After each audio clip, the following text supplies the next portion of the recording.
Hello students. इस video में हम मॉडर्न पीरियोडिक टेबल में प्रेजेंट ब्लॉक्स के बारे में पढ़ेंगे। मॉडर्न पीरियोडिक टेबल में ब्लॉक्स एलिमेंट में भरे गए लास्ट इलेक्ट्रॉन के सबसेल के बेसिस पर डिफाइन किया जाता है। तो और हमने यह पढ़ रखा है कि किसी भी एटम में 4 सबसेल प्रेजेंट होते हैं, एस पी डी एफ। तो इस तरह से पीरियोडिक टेबल को भी 4 ब्लॉक्स में कैटेगराइज करते हैं। यदि लास्ट इलेक्ट्रॉन एस सबसेल में जाता है तो उस एलिमेंट को हम एस ब्लॉक में रखते हैं। यदि लास्ट इलेक्ट्रॉन पी सबसेल में जाता है तो उस एलिमेंट को हम पी ब्लॉक में रखते हैं। यहाँ पर हीलियम एक एक्सेप्शन है। हीलियम के लिए लास्ट इलेक्ट्रॉन 1s सबसेल में जाता है, तो इस तरह से इसे एस ब्लॉक में होना चाहिए। लेकिन हीलियम एक नोबल गैस है, इसीलिए हम इसे ग्रुप 18 में रखते हैं। ध्यान रहे, हीलियम को हम पी ब्लॉक का एलिमेंट नहीं कहते हैं। यदि लास्ट इलेक्ट्रॉन एटम के डी सबसेल में जाता है तो एलिमेंट को हम डी ब्लॉक का एलिमेंट कहते हैं। वहीं अगर लास्ट इलेक्ट्रॉन एफ सबसेल में जाता है तो एलिमेंट को हम एफ ब्लॉक में रखते हैं। चलिए अब एक एक करके इन ब्लॉक्स को डिटेल में पढ़ते हैं। तो सबसे पहला ब्लॉक जो है वह है एस ब्लॉक। एस ब्लॉक में 2 ग्रुप्स होते हैं, ग्रुप 1 और ग्रुप 2। ग्रुप 1 को हम अल्कली मेटल्स भी कहते हैं। इनको हम अल्कली मेटल्स इसलिए कहते हैं क्योंकि यह वाटर सॉल्युबल बेसिस को फॉर्म करते हैं। इनके लिए जनरल इलेक्ट्रॉनिक कॉन्फ़िगरेशन NS1 होता है, जिसके कारण यह एक इलेक्ट्रॉन लूज करके आसानी से नोबल गैस कॉन्फ़िगरेशन अचीव कर पाते हैं और +1 चार्ज वाले कैटायंस को फॉर्म करते हैं।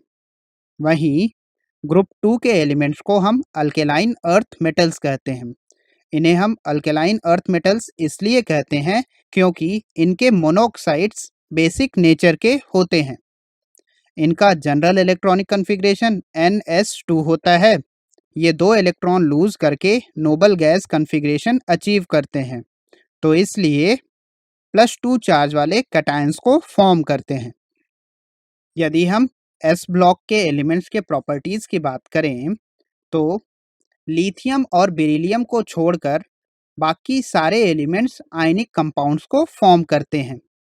लिथियम और बेरिलियम भी कुछ आयनिक कंपाउंड्स बनाती हैं, लेकिन उनके साथ साथ यह कुछ कोवैलेंट कंपाउंड्स भी फॉर्म करती हैं। ग्रुप 1 और ग्रुप 2 में सारे मेटल्स प्रेजेंट होते हैं और इनका metallic nature down the group increase करता है, जिसके कारण इनकी रिएक्टिविटी भी डाउन द ग्रुप इंक्रीज करती है। सिंस ये एलिमेंट बहुत ही ज़्यादा रिएक्टिव होते हैं, इसीलिए यह नेचर में कभी भी प्योर फॉर्म में नहीं मिलते हैं। चलिए अब हम बात करते हैं पी ब्लॉक एलिमेंट के बारे में।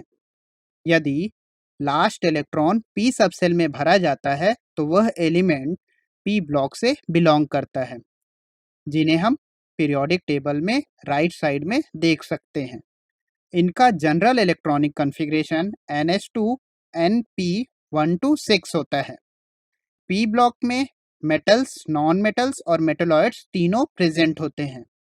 पीरियोडिक टेबल में एस ब्लॉक और पी ब्लॉक के एलिमेंट्स मेन ग्रुप एलिमेंट्स होते हैं, इसीलिए इन्हें हम रिप्रेजेंटेटिव एलिमेंट्स भी कहते हैं। जिस तरह से हमने एस ब्लॉक में ग्रुप 1 ग्रुप 2 को कुछ नाम दिए थे, उसी तरह पी ब्लॉक में हम ग्रुप 16 के एलिमेंट्स को नाम देते हैं चाल्कोजेंस। चाल्कोजेंस से मतलब होता है ओर फॉर्मिंग एलिमेंट्स।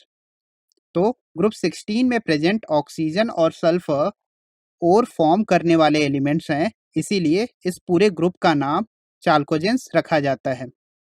वहीं ग्रुप 17 को हम नाम देते हैं हैलोजन। हैलोजन से मतलब है सॉल्ट फॉर्मिंग एलिमेंट्स। तो ग्रुप 16 में present fluorine, chlorine, bromine, iodine ये सॉल्ट्स बनाते हैं, इसीलिए इन्हें हम हैलोजेंस कहते हैं। और ग्रुप 18 को नाम दिया जाता है नोबल गैसेस। इन गैसेस का ऑक्टेट या डुप्लेट कंप्लीट होता है, इसीलिए ये गैसेस इलेक्ट्रॉन लूज करना या गेन करना प्रेफर नहीं करती हैं, जिसके कारण ये बहुत ही इनर्ट होती हैं और इनकी रिएक्टिविटी कम होती है। हमने अभी देखा कि पी ब्लॉक में मेटल्स, नॉन मेटल्स और मेटलॉइड्स तीनों प्रेजेंट होते हैं। यदि आप इस टेबल को ध्यान से देखें तो हम यह कह सकते हैं, अगर हम पीरियोडिक टेबल में नीचे जाते हैं तो मेटेलिक कैरेक्टर इंक्रीज करता है। वहीं अगर हम पीरियड में लेफ्ट टू राइट की तरफ जाएं तो नॉन मेटेलिक कैरेक्टर इंक्रीज करता है। यदि हम ग्रुप 16 की बात करें तो इन्हें अपना ऑक्टेट कंप्लीट करने के लिए 2 इलेक्ट्रॉन चाहिए होता है। वहीं ग्रुप 17 के एलिमेंट्स के लिए ऑक्टेट कंप्लीट करने के लिए केवल 1 इलेक्ट्रॉन चाहिए होता है।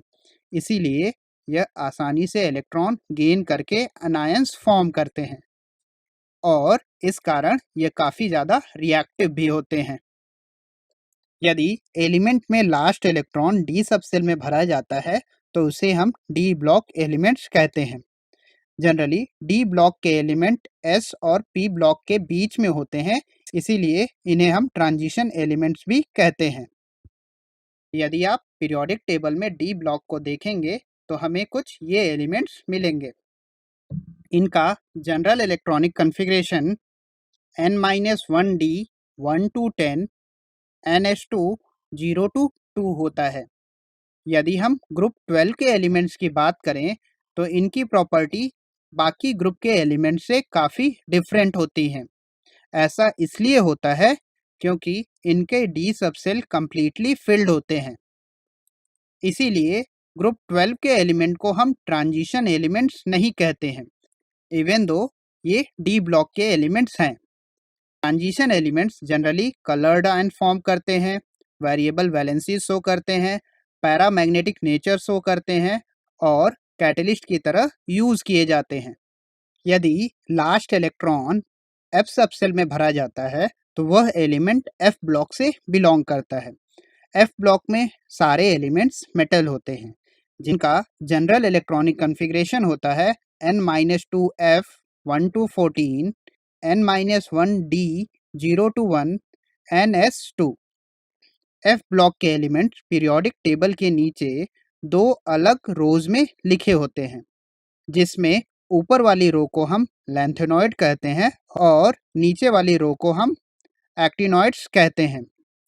एक्टिनॉइड्स में एटॉमिक नंबर 92 यानी यूरेनियम के बाद प्रेजेंट बाकी सारे एलिमेंट्स लैब में सिंथेसाइज किए गए हैं या कहें मैन मेड हैं, जो कि रेडियो एक्टिव और हाईली अनस्टेबल होते हैं। इसलिए इनकी केमिस्ट्री काफ़ी ज़्यादा कॉम्प्लिकेटेड होती है। यूरेनियम के बाद प्रेजेंट एलिमेंट्स को हम ट्रांस यूरेनियम एलिमेंट्स भी कहते हैं।